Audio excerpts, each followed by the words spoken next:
Marcus, Brandon Scoopy Robinson, Valley Sports. I guess my question for you is last game. I feel like the first two games was definitely a chess match between both of you guys. I feel like last night's game was, to me, typical you guys basketball. Where do you feel mentally you guys made that shift from the first two games to being at home in Boston? Um, just went into film after game two. You know, those first two games were definitely a chess match. You're trying to figure out your opponent. You're trying to figure out what adjustments you may need to make. And, game two, they made the right adjustments, and we didn't. Game three, we went back to who we were. We made our adjustments that we needed to make, but also playing the brand of basketball that we know how to play and we've been playing all year. Third row on the left, Steve Ashburner. Hi, Marcus. Steve Ashburner, NBA.com. Um, we've seen this in the postseason with your team where Ime and you guys will talk about, yeah, that stretch of turnovers really hurt us.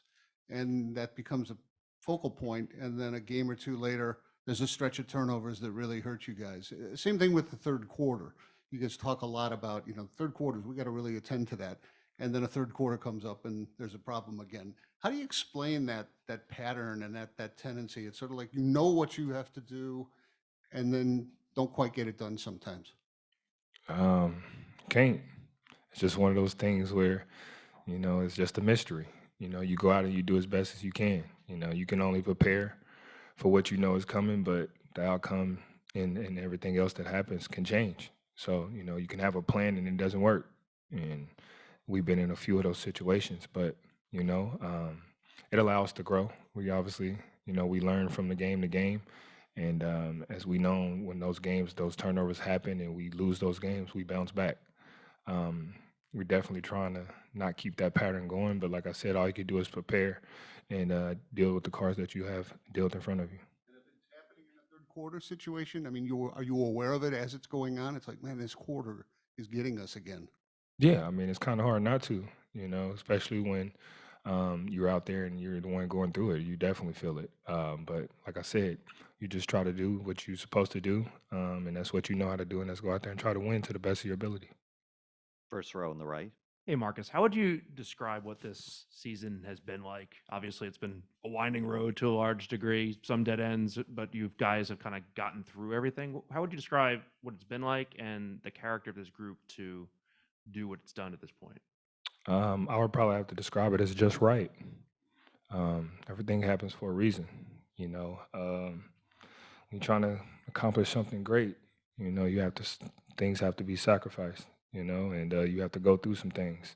To prepare you for the battle that's in front of you. And early on in the season, we had to prepare for battle that we were going to have to endure, and we went through it. We went through the training. We went through the beat downs. We went through the blood, sweat, and tears. And now we're in the finals and have an opportunity to win a ring. So everything happened for a reason. Fourth row in the middle. Hey Marcus, Yaron Weitzman from Fox Sports. With Jaylen and Jayson, have you noticed anything different in terms of how they interact, their give and take on the court specifically, in terms of taking role turns, playmaking, and who's on the ball, who's off, and things like that? Definitely. I think we all have. We've seen how aggressive that they are. They're very adamant about what they want and what they're going to do with the ball, and and with making decisions and making reads. They're grown. They've grown and matured in that aspect, and they knew in order for us to reach our full potential that they were going to have to take that step, and they took the challenge, and it's showing and it's proven right now. Playing off each other, I meant more specifically. Yeah, me too. The same thing. They've grown. They've had to understand that they have to, mature in that aspect to know when to let one go, when to help them out, and when to do what you're supposed to do. So, that's it. Third row on the right, Mark Murphy. Marcus, Mark Murphy, Boston Herald. You guys have obviously been very good at responding following a loss, including on the road. Maybe not so much following up a win at home, but that's the situation you're in now. You have a chance to build up quite an advantage here. What do you have to do to get over that hump? We have to replicate what we did in game three. We reduced our turnovers, we reduced their second chance points and offensive rebounds, and we just controlled the game in the game that we wanted to play. Third row in the middle. Hi, Marcus. You had told us you didn't want to get beat down in your house. You were in the house last night, and the house was loud. They were on Draymond. Do you think that had an impact on him and on you guys? Did you feed off that energy? Definitely think we did. I mean, when you got an environment like last night, it's kind of hard not to feed off. The energy was electrifying.